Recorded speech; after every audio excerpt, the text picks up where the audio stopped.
Chers paroissiens, chers amis, le Seigneur soit avec vous. Ce troisième dimanche de l'Avent est celui de la joie. Le motif de cette joie, c'est que le Seigneur est proche. Il vient dans le monde réaliser les merveilles qu'annonce Isaïe dans la première lecture. Le prophète déclare le désert et la terre de la soif qu'ils se réjouissent, le pays aride qu'il exulte et fleurisse, qu'il exulte et crie de joie. Isaïe s'adresse à un peuple qui a beaucoup souffert, qui est humilié et déporté à Babylone pour lui annoncer un changement inespéré grâce à une intervention de son Dieu. Il dit, « Voici votre Dieu, il vient lui-même et va vous sauver. » Cette venue de Dieu est source d'espérance et de joie pour son peuple.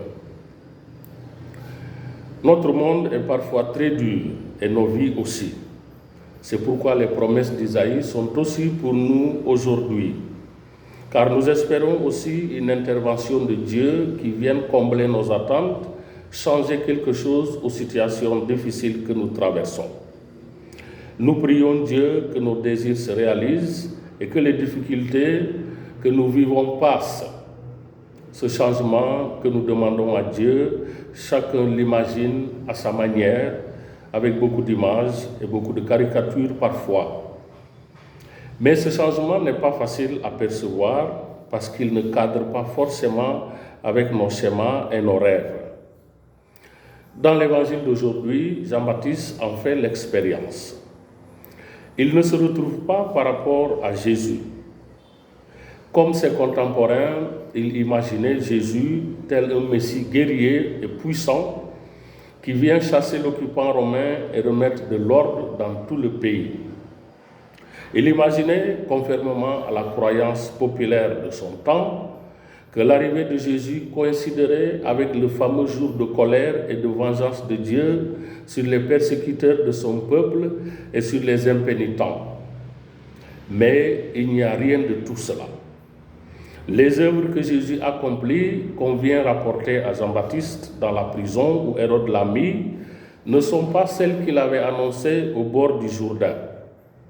Il a annoncé un Messie justicier et c'est un Messie doux et humble de cœur qui est à l'œuvre.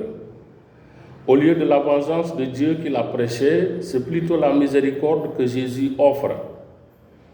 Le Messie devait libérer les prisonniers et lui, Jean-Baptiste, est encore en prison. Alors, il se pose des questions, il ne comprend pas. Et il envoie ses disciples interroger directement Jésus. Est-ce que tu es celui qui doit venir ou devons-nous en attendre un autre? Autrement dit, est-ce que c'est toi le Messie ou devons-nous en attendre un autre? Nous imaginons beaucoup Dieu, nous le caricaturons, nous le programmons même parfois. Nous voulons en face de nous un Dieu qui soit et agisse comme nous voulons. Forcément, il va nous déconcerter parce qu'il n'est pas comme ça. Nous nous trompons parfois de Dieu. Il ne répond pas à nos demandes et à nos attentes comme un logiciel ou un distributeur automatique.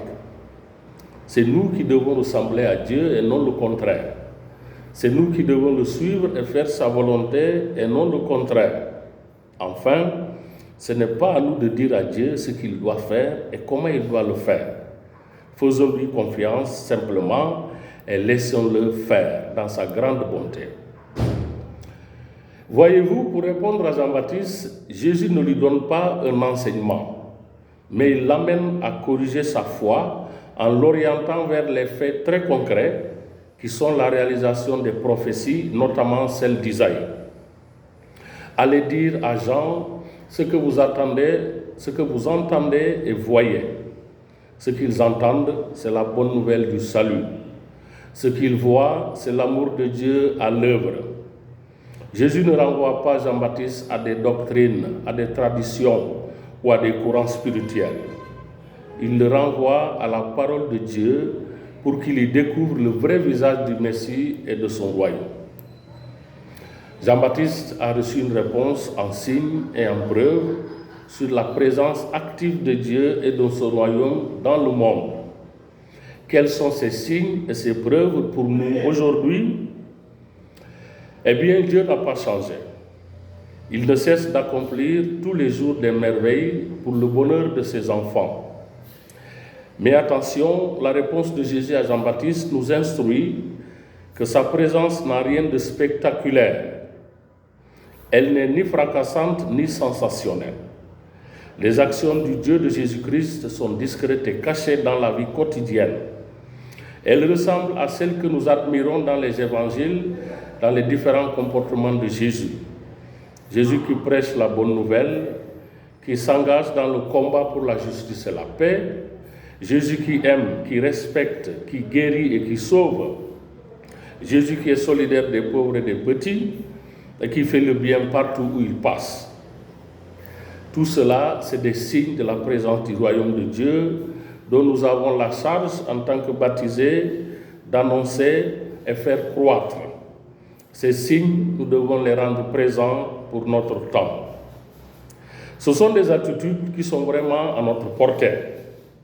Nous ne pouvons pas être témoins du Christ que par la parole. Les comportements et les œuvres sont indispensables pour annoncer Jésus-Christ. L'évangile de Béatitude nous trace un beau programme dans ce sens. Vous pourrez le méditer dans cette semaine. Bon dimanche à tous et que Dieu Tout-Puissant vous bénisse, le Père, le Fils et le Saint-Esprit. Amen.